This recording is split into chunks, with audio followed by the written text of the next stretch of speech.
करायचा महाराष्ट्र पुढे सरसावला आणि आपण जे नेहमी म्हणतो की महाराष्ट्र हा देशाला दिशा दाखवत आलेला आहे, ती दिशा महाराष्ट्राने दाखवली. आता ती होती ही लोकशाहीची आणि देशाच्या संविधानाच्या रक्षणाची होती. आताची लढाई जी होणार आहे ती गद्दारी, खोकेबाजी आणि लाचारीच्या विरुद्धची लढाई होणार आहे. महाराष्ट्राच्या अस्मितेच्या अस्तित्वाची लढाई होणार आहे.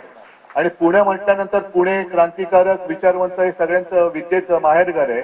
त्याच्यामुळे पुणे हे उद्याच्या सत्ता बदलाचं केंद्र असलं पाहिजे. आणि पहिला सत्ता बदलाचा जो काही पाया आहे किंवा खडकवासल्यात आणणं म्हटल्यानंतर खडक आहे तो पुण्यातून सुरुवात झाली पाहिजे त्याची.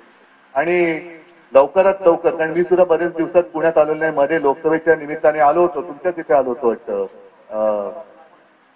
वारजाला, पण खडकवासलाच होतो, खडकवासला. पण आता येईन तो माझ्या शिवसैनिकांचा मेळावा घ्यायला, शिवसैनिकांचा. आणि त्यावेळेला शहरातली संपूर्ण आपले कार्यकर्ते, सगळे शिवसैनिक हे एकत्र बोलवा. सगळ्यांसमोर मला यायचंच आहे, सगळ्यांच्या भेटीला यायचंच आहे.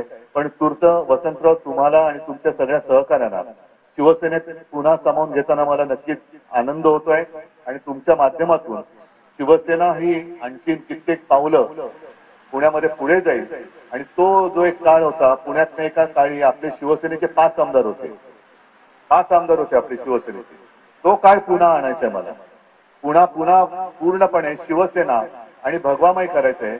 आणि तो भगवा तुम्ही सगळे मिळून तिकडे फडकाल ही खात्री बाळगतो. शुभेच्छा देतो. जय हिंद, जय महाराष्ट्र.